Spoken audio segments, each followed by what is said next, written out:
갑자기 새로운 빌런이 등장했습니다. 야. 조희대 대법원장이라고요. 네.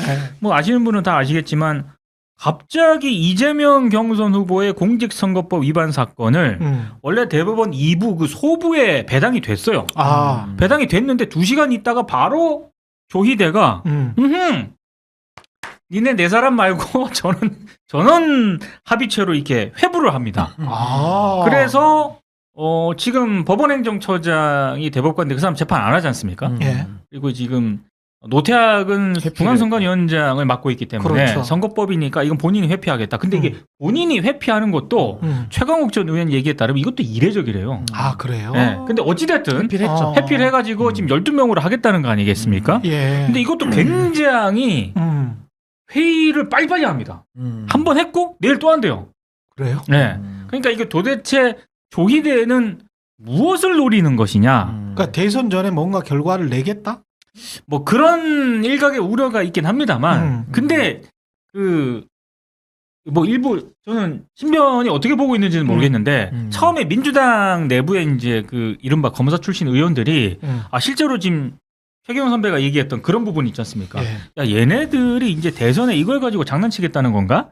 요렇게 이제 우려를 많이 했는데, 근데 아무리 따져도 항소심의 판결문이 너무나도 잘 법리적으로 잘 정리를 해놨기 때문에 그렇죠. 이걸 대법원에서 이걸 어떻게 하기가 불가능하다는 거예요. 그리고 하다못해 파기환송을 했다 하더라도 고등법원 갔다가 다시 뭐 해가 다 대법원으로 와야 되잖아요. 그렇죠. 이거를 지금 대선 전에 끝낸다? 이거는 불가능하다.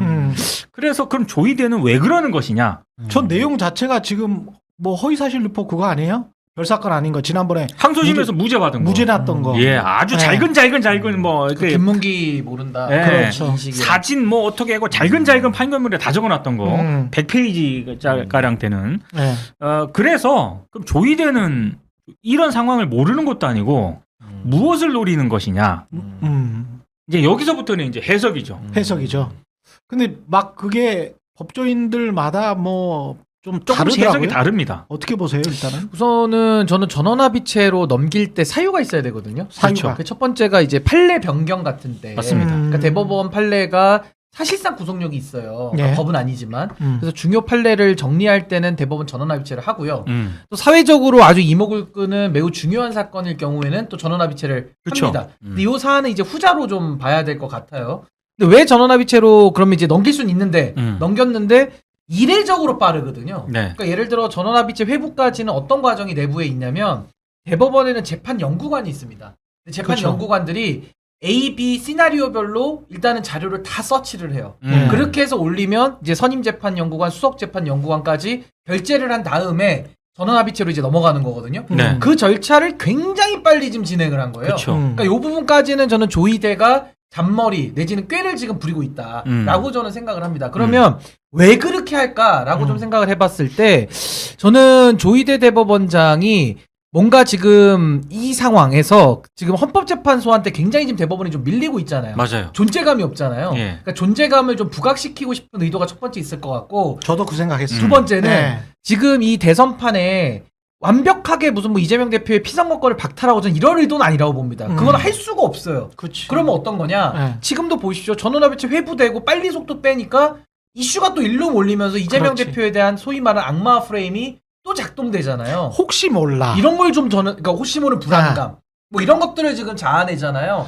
그리고 내란 사건은 일단 그 이슈가 묻어버리는 거지. 그렇죠. 예. 그러니까 예. 저는 그런 의도들은 있을 것 같아요. 그러니까 예를 들어 지기현의 구속 취소도요. 굉장히 이례적이었거든요. 그렇지. 근데 그때도 구속 취소를 한 게 헌법재판에 전 영향 줄 의도는 분명히 있었다고 보거든요. 근데 이 영향도 실제 있었어요. 나와 버렸으니까 윤석열이가. 그렇죠. 그때 우리가 뭐 데드락 걸리고 뭐 이런 5대3. 5대3 설 네. 나오면서 얼마나 국민들이 한 달 동안 맞아요. 윤석열 석방 이후에 그러니까 지기현이 쏘아올린 작은 공에 아니, 작은 공도 아니죠. 어마어마한 공에 그렇지. 얼마나 헌법재판소에 영향 주려고 했습니까? 물론 영향 안 받았지만. 그렇지. 그러니까 저는 지금 조희대도 대선에 영향 줄 수 있는 건 아니라는 거 본인은 알 거예요. 그렇지만 할 수 있는 모든 조치를 지금 다 해서 대선의 일정 부분의 악영향, 이재명 대표에게 불리한 영향을 주려는 의도는 좀 있어 보여요. 그러니까 받고 빠르게 가 이 결정 자체가 대선에 영향을 미치고 정치적인 영향력을 미치는 결정이기 때문에 요거 하나만으로도 사람들이 들끓잖아요. 그러니까 이제 뭔가 대법원에서 결정을 한 게 상당히 정치적인 결정이었다. 그리고 그런 마음이 조금 있었다. 그거 전적으로 동의하고요. 그다음에 저는 이렇게 봐요. 예. 일단 조희대가 633을 강조해 왔잖아요. 선거법과 관련해서 1심 6개월, 6개월, 3개월, 항소심 3개월, 3개월. 대법원 3개월. 3개월 이내. 예, 이내거든요. 예. 그러니까 633을 자기가 강조를 해왔기 때문에 일단 요거는 지킨다. 아, 그런 뉘앙스를 좀 주고 싶었나 봐요. 그 두 번째는 아까 지금 신변이 얘기한 저도 그렇게 얘기를 하거든요. 전 민주당 의원들이 좀 기우라고 생각해요. 이걸 대법원이 아니 당선도 안 됐어요. 지금 이재명 후보는. 그러니까 이걸 당선도 안 되는데 대법원이 막 선제적으로 이 항소심의 어떤 판결문을 뒤집는다. 이건 불가능하다고 생각을 하기 때문에 저는 조희대가 이슈 메이커가 되고 싶었던 것 같습니다. 그러니까 판을 못 뒤집지만 나를 임명한 건 윤석열 정부에서 임명을 한 거 아니겠습니까? 그럼 마지막에 뭔가 대선판에 뭔가 이슈를 툭 던져가지고 나로서는 최선을 다했다. 밥값은 했다는 거죠. 나로는 인간 최선을 다했다라는 네, 그런 맞아요. 이미지를 분명히 주고 싶었던 것 같아요. 근데 이거 가지고 판을 못 뒤집는다는 것은 조희대도 누구보다 잘 안다고 생각을 해요. 그리고 마지막으로 아까 지금 최현 선배가 얘기했던 거. 이 지금 윤석열 탄핵 정국에서 대법원은 거의 지금 존재감 상실이거든요. 너무 오히려 많이 먹었죠. 내란이 발생했을 때 대법원장 조희대는 입장도 안 내놨습니다. 사법부 수장인데도 불구하고. 근데 지금 헌재는 어떻게 됐습니까? 신뢰도 팍 올라갔지? 윤석열 탄핵시켰지? 대법원장 아무것도 한 게 없어. 대법원은 존재감이 진짜 존재감이 없어요. 없어요. 그러니까 그렇잖아도 헌재를 대법원에서는 아주 꼴보기 싫어하는데 자기 밑이라고 생각하지 않습니까? 근데 국민적 신뢰도는 더 올라가니까 이걸 못 보겠는 거지. 그렇죠. 우리가 여기에 있다라는 존재감을 이런 식으로 아주 못된 방식으로 확인시켰다라고 생각을 해요. 굉장히 정치적 결정인데 맞아요. 대법원의 위상을 올리고 그 다음에 이재명이 되고 난 다음에도 영향을 미칠 수 있는 방법이 있습니다. 어떤 거냐면요. 제가 홍성수 교수, 수명여대 교수가 쓴 페북글을 가만히 봤어요. 그러니까 홍성수 교수가 쓴 게 그게 맞는데 자 나눠봅시다. 첫 번째 대선 전에 직전에 무죄를 때려. 야 무죄 맞아. 항소심 무죄 맞아. 대법원에서 확정 판결을 해줘. 그럴 리가 없잖아. 없죠. 그것도 네. 못 때려요. 영향을 주니까. 영향을 대선 주니까. 못 때립니다. 그러니까 영향을 너무 크게 주거든. 그렇죠. 그럼 뭐 거의 한 70%, 80%로 이제 당선이 되니까 그쵸. 그렇게 안 되는 거야. 못해요. 자, 무죄. 두 번째 할 수 있는 거 이게 제일 가능한 시나리오인데 파기환송을 해. 요거 일부 유죄다. 그러면서 다시 항소심으로 가라. 돌려보내는 거. 세 번째 파기 자판을 해. 파기를 하고 내가 스스로 결정을 해. 대법원에서. 그건 그런 불가능하죠. 예가 없어요. 그런 애가 없어. 예. 그런 애가 없어요. 그러니까 첫 번째 A 무죄 안 돼. 파기 자판 안 돼. 그렇죠. 그러면 이 사람이 할 수 있는 마지막 윤석열에 대한 충성 또는 국민의힘에 대한 최대한의 조력은 파기 환송으로 해서 약간 흔들어 보는 겁니다. 그렇죠. 그리고 난 다음에 이후에 어떤 판단을 하냐, 어떻게 할 수 있냐. 야, 파기 환송을 하면 계속 펜딩이 돼 있잖아요. 그렇죠. 계속 걸려 있잖아.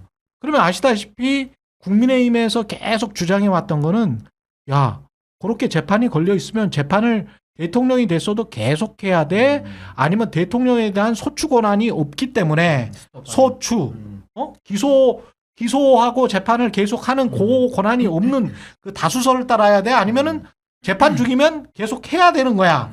요거 가지고 싸움이 날 거 아니야. 그렇죠. 그러면 또 대법원이 결정을 해주는 거지. 결정을 해줄 때 재판 중지할게. 재판 중지해야 되겠어. 왜냐하면은 국정 안정을 위해서도 5년 동안은 재판을 안 하는 게 맞을 거야. 삼권 분립. 삼권 분립으로? 네. 그러면서 다수설로 가는 거예요. 근데 다수설로 갈 때 온갖 생색을 낼 거라고. 그렇죠. 조희대가. 대법원이. 제가 보기에는 그럴 가능성이 굉장히 농후한 지금 결정이다. 빨리 추진을 해서 1. 무죄도 아니고 3. 파기 자판도 아닌 파기 환송을 통해서 약간의 흠집을 내고 이재명이 된다고 하더라도 재판 중지라는 나름대로 이미 다수설이지만 그거를 결정을 해줌으로 해서 대법원에서 결정을 해줌으로 해서 대법원 건들지 마.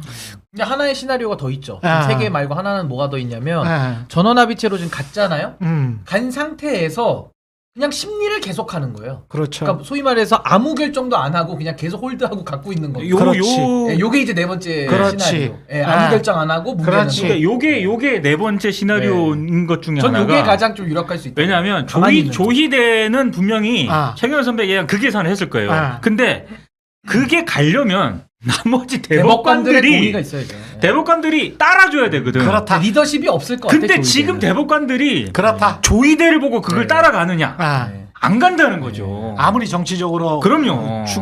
그러네. 네. 그러니까 조이대는 그런 생각 할지 모르나 네. 다른 대법관들은 거기에 응해줄 리가 없고. 오케이. 예, 그래서 맞다. 저는 네 번째 경우에서로 그냥 전원합의체로 넘기고 아. 여기서 그냥 쭉 끈다. 근데 전 이게요 왜 중요하냐면 원래 소부에서 결정하는데 소부가 그쵸, 네 그쵸. 명이거든요. 네. 근데 네 명의 대법관이 이 결정을 한다는 것은 네 명의 대법관들이 다 일치해야 돼 이제 상고 기각을 하는데 그렇지. 이 네 명이 그러면 책임을 져야 되잖아요. 그러네. 그러면 보수 쪽에서는 이 네 명에 대해서 야 니네 대법관 니네 민주당 줄 쓴 거 아니야? 라고 공격을 해서 그렇겠다. 대법관 갈라치기가 돼요. 대법관들. 그러니까 그 문제는 방지할 필요가 있죠. 대법관 입장, 대법원장 대법원 입장에서는. 입장에선 그러네. 그렇죠. 그렇죠. 대법관을 갈릴 수 있으니까. 아. 그래서 전 조희대 대법원장이 일단은 그런 네 명이 결정을 해도 되는데 그렇게 했을 때 오는 대법원이 감당해야 될 후폭풍이 크기 때문에 전원합의체를 끌어오고 어떤 결정을 선의로 하더라도 해석하면. 아니, 그리고 어떤 결정을 어. 하더라도 아까 앵커님 말씀하신 대로 평장님 말씀하신 대로 어떤 대법원이 생색내는 결정을 해야 되잖아요. 그렇죠. 그 결정은 소부에서 못 내립니다. 음. 그거 하려면 어차피 전원합의체에서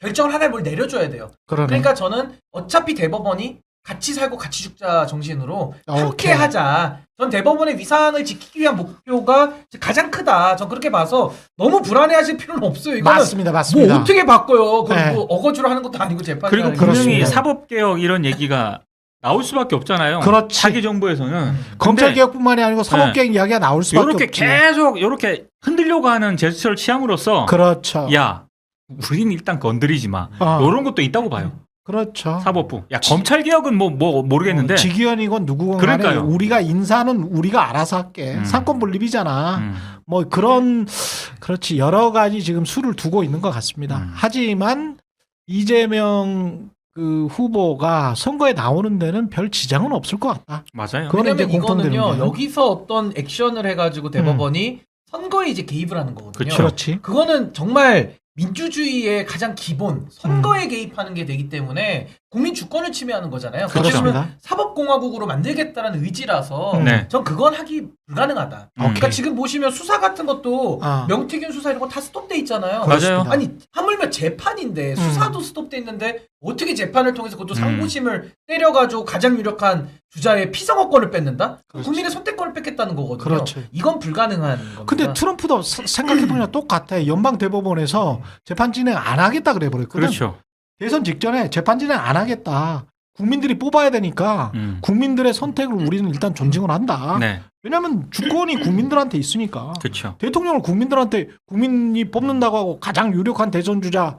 근데 어떻게 해 우리가? 그쵸. 그래서 이게요 네. 항소심 무죄가 음. 너무 컸어요. 그러네. 너무 컸고 음. 항소심 무죄 판결이 정말 잘 쓴 판결문입니다. 음. 그래서 이거 정말 저는 뒤집기가 법리적으로 좀 불가능하다. 좀 그렇게 봅니다. 네. 예.